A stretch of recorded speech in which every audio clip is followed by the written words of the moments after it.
Hola nuevamente a todos. Recordemos que estamos desarrollando un ejemplo de nuestra aplicación en el que estamos analizando un contrato de obra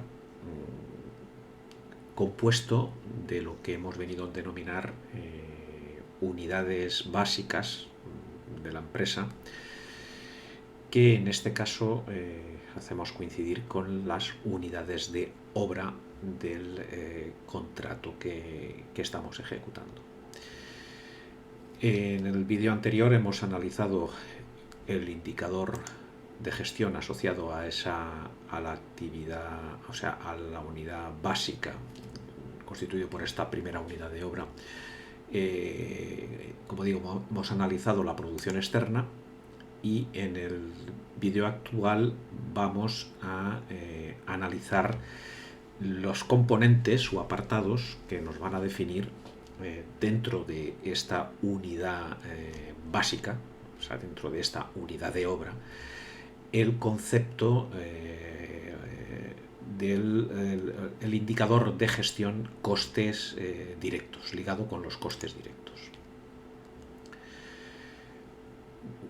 Coste directo, la definición del coste directo de una unidad de obra es claro, estamos considerando todos aquellos gastos que necesitamos hacer para producir esa unidad de obra, para ejecutar esa unidad de obra.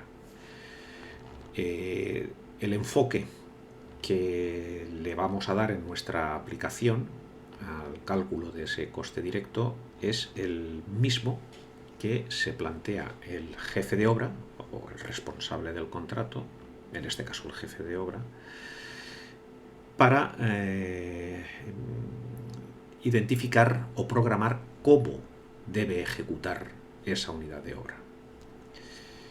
En ese sentido, el jefe de obra, previamente al comienzo de la obra, no puede comenzar a ejecutar, digamos, una determinada unidad de obra sin haber estimado previamente su coste y haberlo asumido.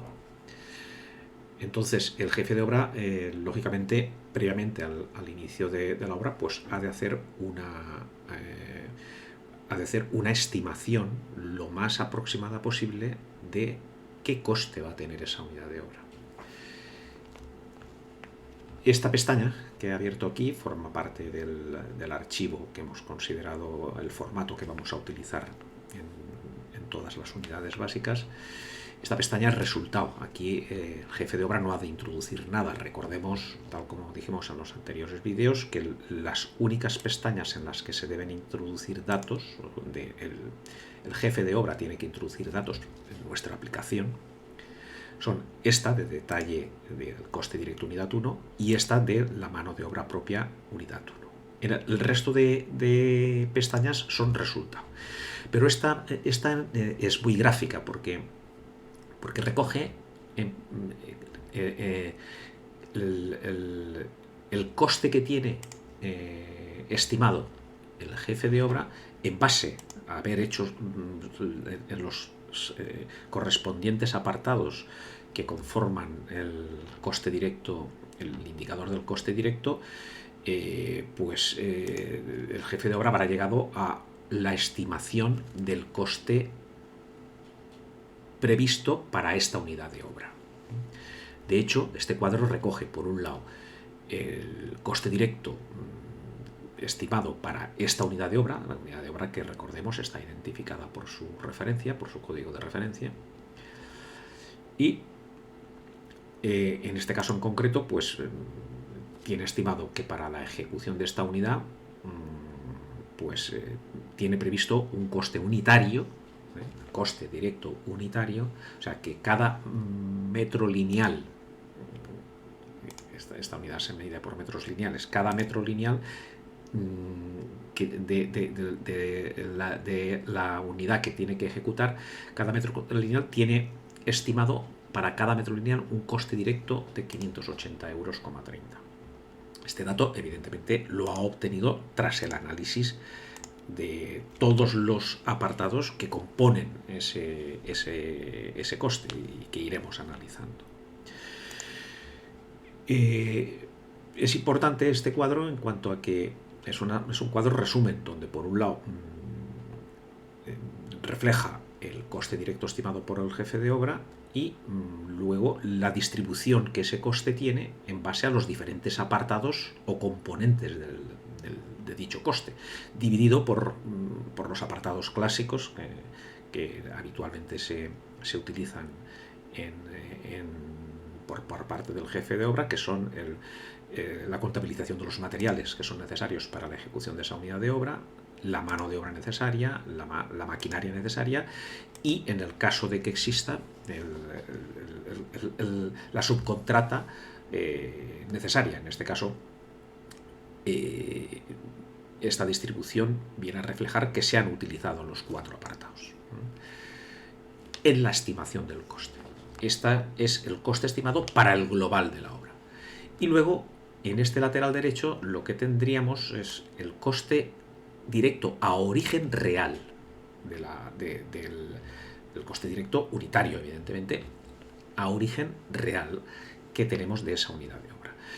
Recordemos que en estos momentos, nuestra aplicación contempla tanto la parte del histórico como la parte de estimación o planificación del futuro relacionado con esta unidad de obra. En este caso, pensemos que ya teníamos cerrado el mes de enero. El mes de enero ya era un mes de cierre real, un mes vencido, en el que habíamos establecido ya, y ahora veremos cómo hemos obtenido que el coste a origen, en este caso el origen coincide con el mes porque estamos hablando del mes 1, pero bueno, aquí lo que se va a reflejar es el coste directo a origen de la partida.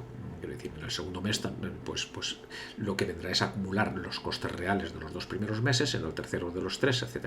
Bueno, este coste es el que realmente nos tenemos de coste directo de esta partida en la obra que tenemos, en la parte de esta unidad que tenemos ejecutada. Este coste es también resultado. Lo habremos obtenido en esta pestaña de la forma que ahora iremos analizando con detalle. Es importante esta hoja resumen porque nos permite contemplar lo que tenemos previsto con lo que realmente nos está costando. Esto, bueno, pues tiene que hacer pensar al jefe de obra en hacer un análisis crítico de decidir si esta diferencia de coste, esta desviación, pues es circunstancial o es sistemática. De manera que si es circunstancial, pues no variará las previsiones que tenga de los parámetros que utiliza para analizar los distintos apartados o componentes del coste, y si piensa que es una desviación sistemática, pues sí que los tendrá en cuenta para programar o reprogramar los parámetros que van a reflejar ese coste en los próximos meses. Bueno, vamos a ver entonces cómo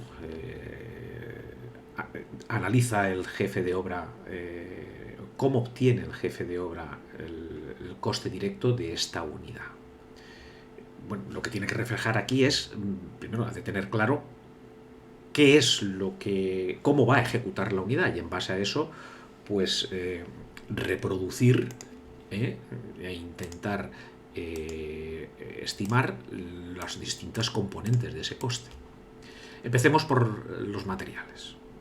Entonces, pensemos que el jefe de obra tiene claro que el primer material que necesita adquirir, materiales que además identificaremos con el propio código, a través del propio código de la unidad de obra, al que le añadiremos dos casillas más, una de materiales, y luego le daremos un orden a los materiales que vayamos introduciendo. Pues con eso va a quedar perfectamente definido este apartado, que es la primera componente del apartado de materiales que definen el coste directo de esta unidad de obra.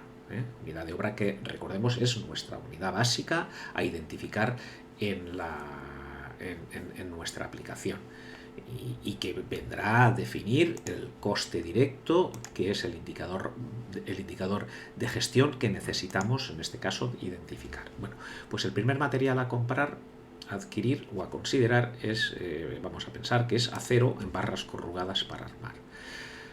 Unidad de medida, kilogramos. Evidentemente, cuando empecemos a ejecutar la obra, tendremos ya un suministrador con el que habremos acordado unos precios unitarios de esos kilos, o sea, de esas unidades, y que, bueno, que reflejaremos en nuestra aplicación. Nuestra aplicación, como ya he comentado en varias ocasiones, el formato que utilizamos es un formato estándar que vamos a utilizar para distintas unidades unidades básicas, ¿no? En este caso, evidentemente, a nivel de toda la obra habremos identificado los 7 meses en los que se ha de centrar la obra y el resto de la hoja pues no lo vamos a considerar, o sea que evidentemente nuestra aplicación en el caso del análisis de esta unidad de obra pues ya no va a considerar de esta columna hacia la derecha. De hecho, eso lo estamos reflejando, indicando que estamos analizando la actividad 1, que termina pues en el mes de julio. Si luego durante la ejecución de la obra hubieran ampliaciones, pues ampliaríamos evidentemente las columnas correspondientes a esta obra. Bueno, tras este inciso volvamos al tema de los materiales. Teníamos acero en barras corrugadas, un suministrador de materiales que llamaremos suministrador de materiales 1, ya identificado por su CIF, y con el que habremos cerrado unos precios y bueno, en este caso lo que hemos de identificar dentro de este material es si este material es almacenable, que sí, que hemos de indicar que a la aplicación hemos de indicarle que en este caso sí, el acero en barras corrugadas para armar en principio es almacenable. Podemos ir adquiriendo a medida que tengamos las previsiones de consumo estrictamente el material que necesitamos o no. Si tenemos capacidad de almacenamiento en nuestras instalaciones, pues podemos independizar el proceso de adquisición del material del proceso del consumo mes a mes de ese material. En este caso, al ser un material almacenable, vamos a considerar que podemos ir adquiriendo el material a medida que vayamos considerando nosotros. En este caso, por ejemplo, pues no es lo habitual, pero en fin, sí que se puede producir en algún momento una previsión de cambio de precio. Entonces parece claro que teniendo en cuenta que estos 2 primeros meses el precio acordado con el suministrador pues se va a mantener, pues y que luego va a subir, pues podemos pensar en que durante esos 2 meses adquirir la mayor parte del material que necesitemos en la obra, de este tipo de material. Y así lo hacemos. Recogemos vamos a hacer una previsión de lo que llamaremos pedido este primer mes. Pensemos aleatoriamente. Quiero decir, son cifras que estoy poniendo únicamente a efectos de mostrar el funcionamiento de la aplicación. No lo veamos con relación a la medición que tenemos que poner, etcétera. Eso simplemente lo que quiero aquí poner de manifiesto es que podemos independizar el pedido del mes con el consumo del mes. Entonces aquí podemos hacer una serie de pedidos, con lo cual pues completaremos la estimación del material que necesitemos para esta unidad de obra, pues lo iremos comprando de esta forma y con esta cadencia durante los 4 primeros meses. Bien, continuando con la elaboración de este apartado, tendríamos por un lado el precio unitario concertado con el suministrador de materiales. Luego tenemos que fijar un rendimiento teórico, o sea, número de kilos que han de entrar por unidad de obra que estamos analizando. Recordemos que nuestra unidad de obra se venía reflejada en metros lineales de lo que fuera. Aquí hablamos, ya digo, metros lineales de los que teníamos en proyecto una cantidad, ¿no? Bueno, pues lo que tenemos que fijar aquí es el rendimiento, en principio teórico. Evidentemente, nosotros hemos de tener siempre nuestro horizonte final de la obra, tanto de la que hayamos hecho como la de la que nos queda por hacer. Entonces, el rendimiento teórico En un principio, antes de comenzar la obra, habremos fijado un rendimiento teórico de kilos por metro lineal. Luego iremos corroborando si ese rendimiento coincide con la realidad, con el hierro, en este caso, que estamos consumiendo mes a mes. Pero en todo momento hemos de tener en cuenta de que para el futuro, para los meses futuros en los que todavía digamos tenemos obra por hacer, queda pendiente de ejecutar de obra, hemos de reflejar un rendimiento teórico. Habitualmente, como digo, tanto en esta hoja como en la siguiente es donde vamos a introducir datos. Los datos que vamos a introducir, tal como ya comenté en el vídeo de producciones, los tengo reflejados. He reflejado las casillas que admiten esos datos con fondo amarillo, ¿no? O sea, únicamente en las casillas con fondo amarillo podremos introducir datos, ¿no? Y modificar datos. Bien, en principio, por un lado hemos adquirido material, tenemos material, vamos disponiendo de ese material y el primer mes, para los metros que hemos hecho, recordemos, los 120 metros que reflejábamos, que habíamos hecho en el mes, pues hemos utilizado pues 2.640 kilos de hierro. Esta ya es una cifra que introducimos en nuestra aplicación y es una cifra ya real, es una cifra correcta en el sentido de que hemos medido el hierro que hemos necesitado para la ejecución de esa unidad de obra, de esos 120 metros lineales, de la producción que hemos realizado durante ese mes, y han sido 2.640. Entonces, bueno, esto implica que de entrada vamos a ver qué rendimiento real hemos tenido. De hecho, teníamos previsto habíamos previsto un teórico de 18,75 y, bueno, al introducir el hierro realmente consumido, pues resulta que nuestro rendimiento real ha sido de 22. Esto ya es un dato a analizar, el jefe de obra lo analiza. Claro, no es que lo analice porque se lo pide la aplicación, lo analiza porque utilice esta aplicación o utilice cualquier otra, tiene que saber sus desviaciones con respecto, y ha de poner de manifiesto, ya de estudiar las desviaciones que tenga con respecto a las previsiones que esté realizando. Luego, en este caso, tiene que analizar por qué en la previsión, el rendimiento que ha tenido durante este primer mes ha sido superior al previsto, y luego si realmente ese rendimiento es el que se va a producir o es el que tiene que considerar para los meses venideros, o no, o simplemente ha sido un mes singular donde por las razones que sean ha habido más desperdicios de hierro y tal, y ha habido mayor consumo, y simplemente lo que hace es ratificarse en las previsiones que había hecho para los restos de meses. Esto ya forma parte del análisis que haga tras digamos, el cierre del mes y la medición real que haya hecho durante el mes. Bueno, realmente se han consumido 2.640 kilos. Recordemos que a la hora de comprar habíamos comprado más. Luego, evidentemente, hay un almacén que gestionar. Nuestro proveedor habrá facturado estos 4.565. Estamos hablando de kilos, y que por este precio pues aparece ya una facturación real, o una facturación prevista en función de los consumos que preveamos para de los pedidos que preveamos realizar. Siempre tendremos el horizonte final de los pedidos de esta unidad. Con el industrial, que tendremos perfectamente identificado, este suministrador 1 lo tendremos perfectamente identificado por su CIF. Tendremos identificado este material que le estamos comprando en nuestra aplicación.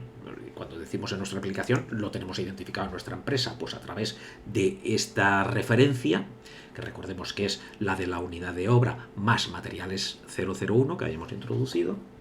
Y bueno, y esta ficha es una ficha también resultado. Aquí no hemos de introducir datos. Aquí lo que se va a venir, va a reflejarse es la facturación que vaya realizando realmente nuestro suministrador, más la que tenemos prevista en función de los pedidos que tenemos previsto hacerle.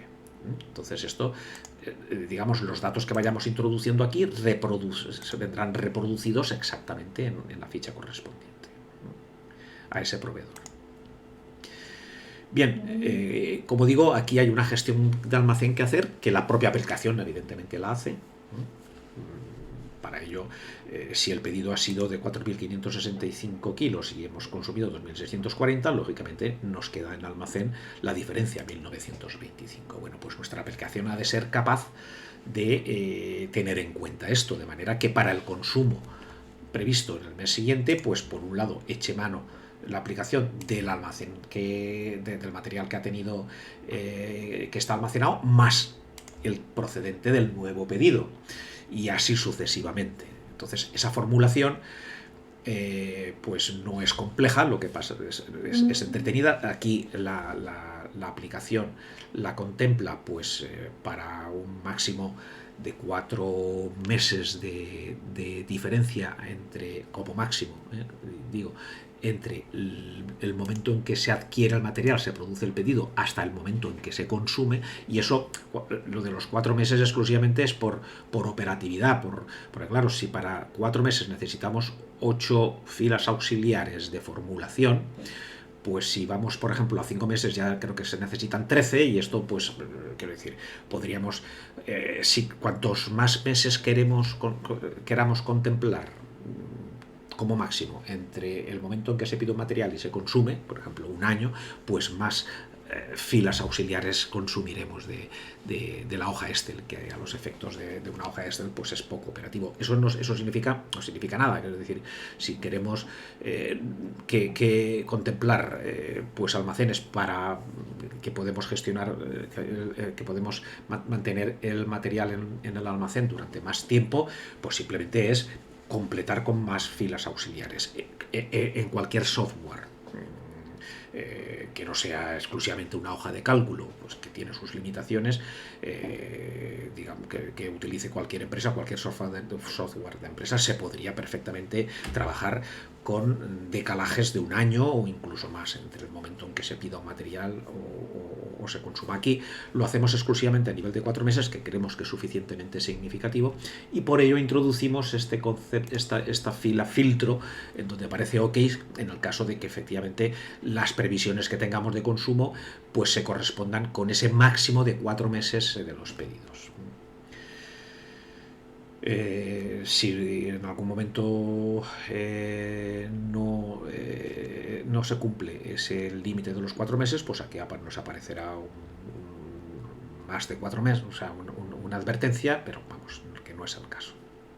Pero ya digo, esta es una formulación sencilla que podemos ampliar al número de meses que queramos. Bien, nuestro suministrador nos factura, podría facturarnos más o menos en función del pedido que nosotros reflejaríamos, por la razón que sea estamos de acuerdo con la cantidad que nos ha facturado, pues no indicaremos aquí ningún exceso ni defecto de facturación, sino pues lo haríamos. Luego tendremos concertada una forma de pago que hemos de reflejar en nuestra aplicación. Nuestra aplicación ha de reproducir esa forma de pago para que, evidentemente, recordemos que nuestro criterio es un criterio, el criterio con el que estamos elaborando este cuadro es el criterio de caja. Queremos valorar y tener también llegar hasta la tesorería que se genere o que podamos disponer en nuestra unidad. Entonces hemos de reflejar la fórmula de pago que tengamos estipulada con nuestro suministrador. Lo lógico es que evidentemente esa sea única delante del contrato, pero la aplicación podría perfectamente cambiar mes a mes en función de los acuerdos que vayamos teniendo con el suministrador. Podríamos reflejar en nuestra aplicación el acuerdo al que lleguemos mes a mes con el suministrador. Lo lógico, insisto, es que lleguemos a un acuerdo para toda la obra. Pues aquí hemos contemplado que en este primer mes el 50% de la facturación se paga a 60, el otro a 90, el otro en cambio lo tenemos a 90, 120, en fin, hemos hecho aquí un tanteo para forzar nuestra aplicación a funcionar y a reflejar esa flexibilidad. Bueno, con esto obtendríamos el saldo de acreedores, que junto con la aplicación del IVA, en este caso la hacienda pública sería deudora nuestra por IVA, y en función del calendario de cobros y de pagos que tengamos aquí, pues se establecerán pues, los pagos a los acreedores y los cobros de la hacienda pública. Tengamos en cuenta, tal como hicimos para el caso de la producción, que teníamos que fijar si nuestra declaración de IVA era mensual o trimestral, y eso nuestra aplicación lo tenía que manejar. Eso nuestra aplicación lo tenía que manejar. Entonces, en definitiva, con estas facturaciones y formas de pago, lo que obtendríamos es el saldo de este indicador de gestión, que es el saldo de deudores acreedores, que reflejamos en la correspondiente fila de nuestro cuadro. Y básicamente tendríamos por otro lado el indicador de gestión, coste directo de la ejecución, que correspondería al coste directo que buscamos, que tiene que ver con el consumo real que hayamos hecho del material o el previsto en los próximos meses, ¿no? Pero en este caso del mes cerrado ya el consumo real del material por el precio que tenemos establecido. Eso será el coste directo, que irá evidentemente a la casilla correspondiente al coste directo de nuestro cuadro. Junto con el coste directo, este sería ya el real y los otros serían los previstos, que irían a sus correspondientes casillas. El otro elemento a introducir en nuestro cuadro es el de las existencias. Recordemos que al haber almacenes, al poder almacenar, pues trabajamos también con unas existencias que tienen su incidencia en nuestro balance.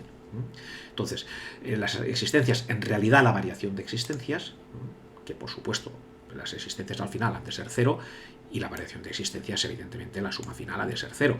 Pero esa variación de existencias mes a mes es la que tenemos que reflejar en el cuadro, en nuestra fila correspondiente, incremento o disminución de existencias.